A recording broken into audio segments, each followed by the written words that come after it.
بسم اللہ الرحمن الرحیم۔ السلام علیکم ورحمۃ اللہ وبرکاتہ۔ میرے پیارے دوستو، آپ دیکھ رہے ہیں وحید اکرام آفیشل، اور آج کی اس ویڈیو میں ہم رمضان المبارک کے تیسرے عشرے کی عظیم فضیلت، اس کی اہمیت اور اس میں کرنے والے خاص اعمال کے بارے میں تفصیل سے بات کریں گے۔ رمضان المبارک اللہ تعالیٰ کی طرف سے مسلمانوں کے لیے ایک عظیم نعمت ہے۔ اس مہینے کو اللہ تعالیٰ نے 3 عشروں میں تقسیم کیا ہے۔ پہلا عشرہ رحمت کا عشرہ ہے، دوسرا عشرہ مغفرت کا عشرہ ہے، اور تیسرا عشرہ جہنم سے نجات کا عشرہ ہے۔ یہی وہ آخری 10 دن ہیں جن میں اللہ تعالیٰ اپنے بندوں کو جہنم کی آگ سے آزادی عطا فرماتا ہے۔ تیسرے عشرے کی اہمیت۔ رمضان کا آخری عشرہ بہت زیادہ اہمیت رکھتا ہے کیونکہ اس عشرے میں وہ مبارک رات موجود ہے جسے لیلۃ القدر کہا جاتا ہے۔ اللہ تعالیٰ قرآن پاک میں فرماتے ہیں، ترجمہ: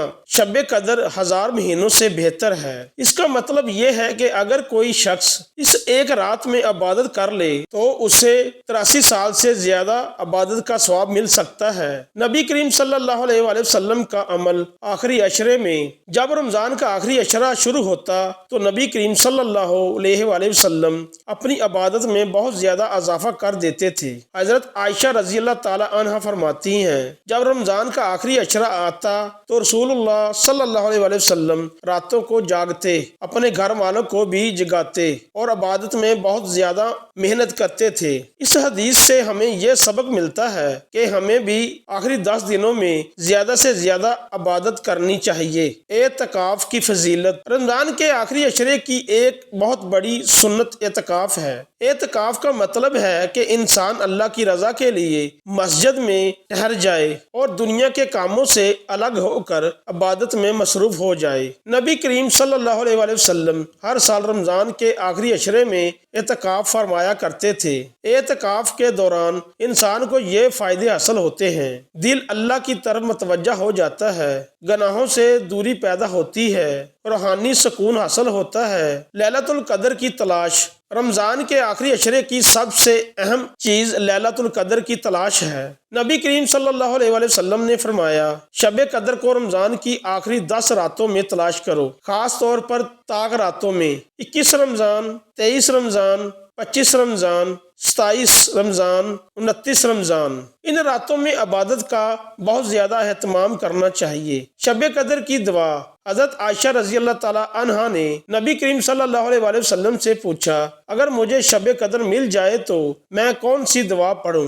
نبی کریم صلی اللہ علیہ وآلہ وسلم نے فرمایا، اللہم انکا عفو تحب العفو فاعف عنی۔ ترجمہ: اے اللہ، تو معاف کرنے والا ہے اور معافی کو پسند کرتا ہے، لہٰذا مجھے بھی معاف فرما دے۔ یہ دعا شب قدر میں بار بار پڑھنی چاہیے۔ تیسرے عشرے میں کرنے والے اہم اعمال۔ رمضان کے آخری عشرے میں ہمیں چند خاص اعمال پر توجہ دینی چاہیے۔ نمبر 1، زیادہ سے زیادہ عبادت، نماز، قرآن پاک کی تلاوت، ذکر اور دعا میں زیادہ وقت گزارنا چاہیے۔ نمبر 2، قرآن پاک کی تلاوت۔ قرآن مجید رمضان میں نازل ہوا، اس لیے اس مہینے میں قرآن پڑھنے کا ثواب بہت زیادہ ہے۔ نمبر 3، صدقہ اور خیرات۔ غریبوں اور محتاجوں کی مدد کرنا بہت بڑی نیکی ہے۔ نمبر 4، استغفار، اپنے گناہوں کی معافی مانگنا چاہیے۔ نمبر 5، تہجد کی نماز۔ آخری عشرے میں تہجد کا خاص اہتمام کرنا چاہیے۔ جہنم سے نجات کا عشرہ۔